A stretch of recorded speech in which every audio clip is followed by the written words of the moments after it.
This is a really good jumping off point. You guys kind of already even discussed it in terms of Connor talking about the failure of the imagination that the church often has, and then Casey just right at the end of you talking about the potential for radical movement within the church and the story that the church has, and the meaning, the possibility of meaning that the church can have.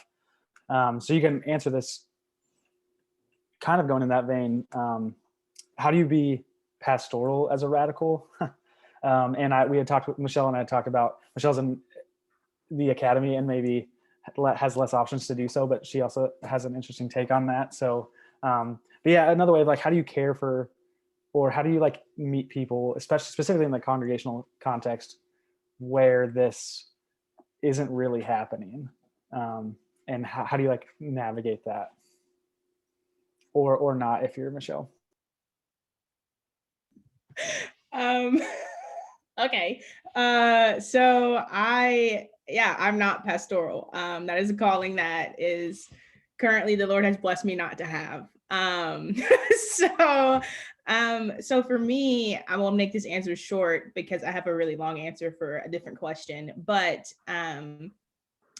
I do think that something that I deeply struggle with as a congregant who nags pastors is especially like during really political times, there is this sentiment that the most Christian thing to do is to take this middle way, and to not really say where you stand at all, in order to create a environment that's not hostile to people who may believe differently, right? But the problem is that for the people who are actively experiencing the violence, it is a hostile environment when you don't take a stand, right? So I was going to a church here, and I asked the pastor when I met with him, I said, what is your stance on LGBTQ? And he said, we're discerning. And I said, what does that mean? And he said, we're discerning. I said, okay, do you have a committee? Do you have people reading books? Like, are you meeting and talking to people? And he was just like, we're discerning. And that for me is just incredibly frustrating. Like, the churches in Trenton had such connection to the community, but because they had taken government funding for after school programs, they didn't really want to speak out and speak back against power in certain ways because they had taken resources. So there's this really difficult thing that any institution faces, which is becoming de-radicalized, right? As you try to appeal to the norm, you're obviously not going to be radical. But I think that pastors really face a unique situation because the narrative of the middle path is presented as the most virtuous.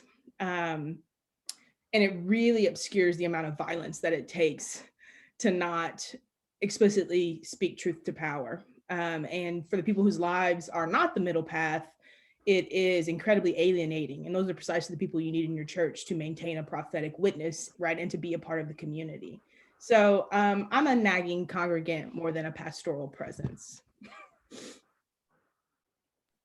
I just want to say, Michelle, what someone in our group in the board said they don't have a pastoral body in their, or a pastoral bone in their damn body. So we're really happy to learn what that looks like as a group. Yeah, and that nagging person is, precisely what we need to have everywhere, agitating at all times. So that's super important. So as someone who's like, who does not have the pastoring thing figured out in any sense, like, I've been doing this for like a couple months, I just say a couple of things from my very limited experience.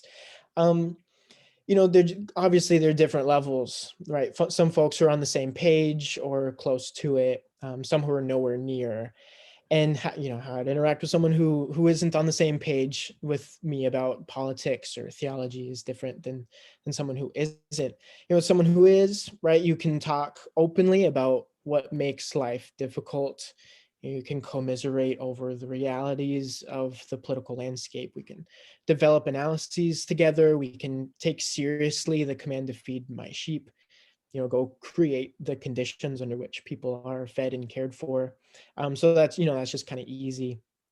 But with folks who don't share the radical perspective, one of the things is, and it's really frustrating to do, but like avoiding buzzwords, it's so amazing what people will be on board with if you just don't say communism or abolition, like just say Acts 2 and describe like how those folks related to property, and people love it.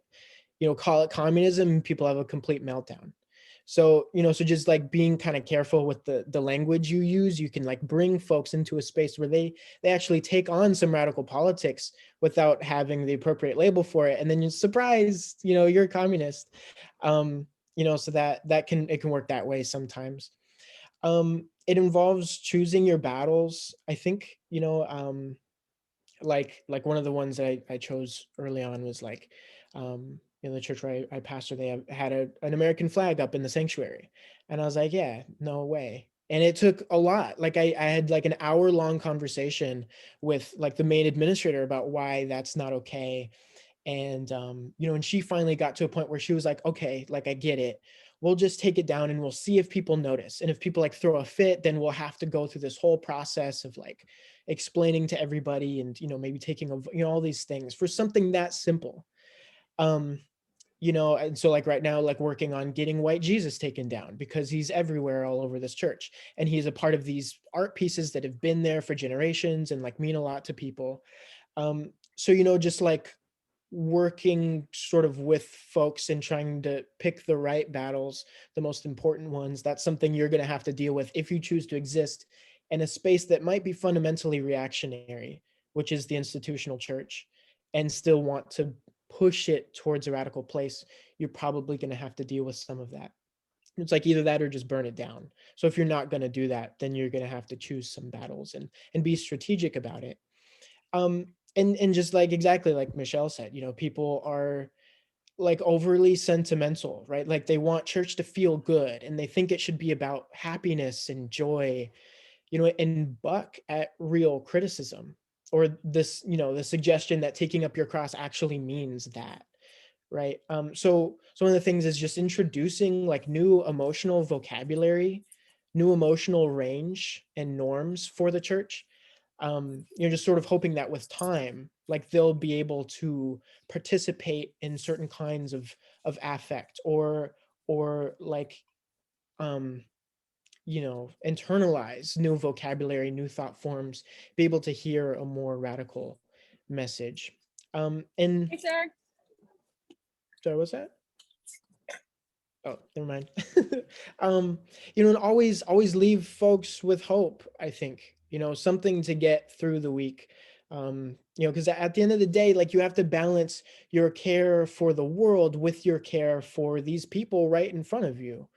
Like if you believe that God called you to this community to care for them, like, um, there are parts of me that wants to just freaking like waste these people. Like you're just, like you are the problem. Like you're killing the world.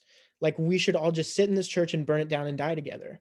And so it's like, sometimes I'm like, okay, that's what we should do this week. And then sometimes I'm like, well, until I'm totally sure of that, I need to care for these people a little bit and like give them something to make it through their week. So I feel sort of stuck between like hospice care and midwifery, where like I'm trying to help the church and its faithful people die with an opiate, something that I don't necessarily believe in, but I also like don't begrudge them in a way where it's like, man, like you put in this time, like you've been here 60 years, like um so like both doing that while also trying to give birth to something new.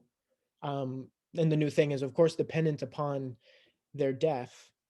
um so yeah, I mean, so it's just navigating that tension between like your need to care for those people who are there, who God has asked you to care for, while also trying to put yourself in a position where you can utilize these resources in more productive ways, where the fact that you are there in that position means that you have some power to redistribute the massive resources that the church has accumulated, um in more productive ways. And so you just kind of balance that, pushing a little bit, lying a little bit, killing a little bit, birthing a little bit. So yeah, just trying to navigate those things. Yeah, I think for me, being pastoral is another place where I struggle, and particularly I think this year, um, particularly also being in a new church placement where like I have not spent time in person with people here. Like I'm like trying to be pastoral through a Zoom screen is hard, and like and probably harder than it might be to be in person.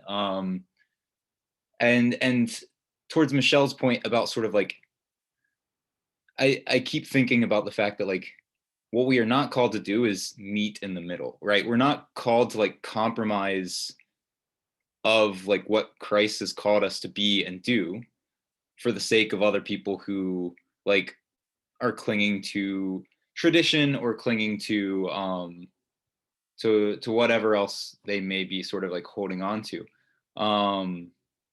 I'm preaching next Sunday and we're doing a sermon series on Philippians, and I have the text that's sort of like, be of same mind, be of same spirit. And what I'm trying to communicate in that is that like we are called to be like not united in some like middle ground, whatever that might look like.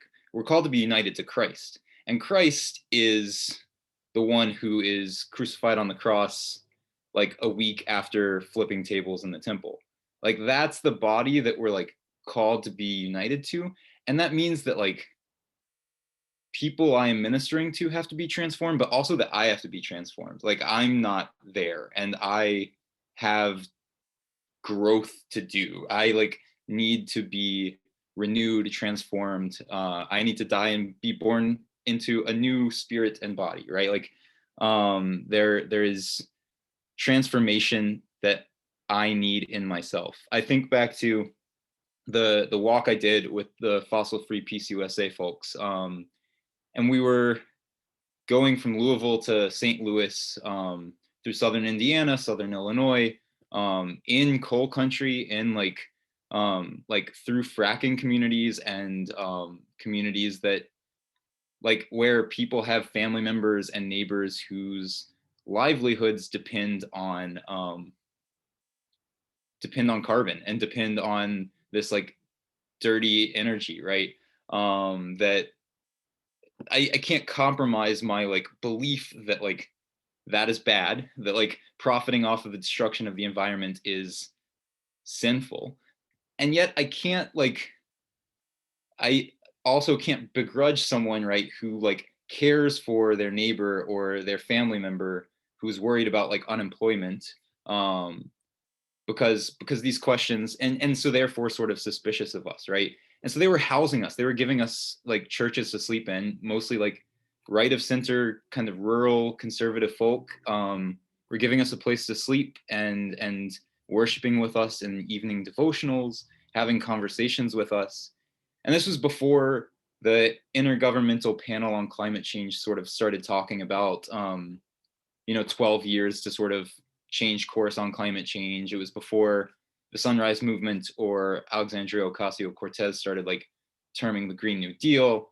But I was hearing people like talk about a Green New Deal then. I was hearing people like talk about a system where there's like a just transition, where those who are worried about getting left behind by this transition into clean energy aren't. They're taken care of with some kind of jobs guarantee, right? They're given jobs in new and clean energy. And I think in that what that helps me realize is that like in that process of being united to Christ and transformed into a more like Christ-like image,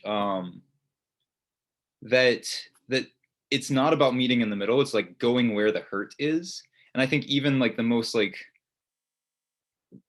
reactionary people like are harboring a kind of hurt, right? Like they're like still dealing with a kind of like hurt that they are fearful of. They're like fearful of losing what they have, or they're fearful of something else. And the gospel speaks to fear, and the gospel speaks to like a lack of imagination, and gives us the ability to like see that another world is possible. And so I believe there's pastoral work to do. I am not really in the season where I feel like able to really do that, and I don't have all the answers of like what that is supposed to look like. I certainly can't really be pastoral to folks who think that Joe Biden is a commie when he's bombing Syria and like blocking minimum wage hike and keeping kids in cages. And I don't have patience or time or like any kind of like ability to talk there. But I also think that even those people somewhere like are harboring a kind of hurt that like and that there is pastoral work to be done, even if it's not all of our calling to do that all the time.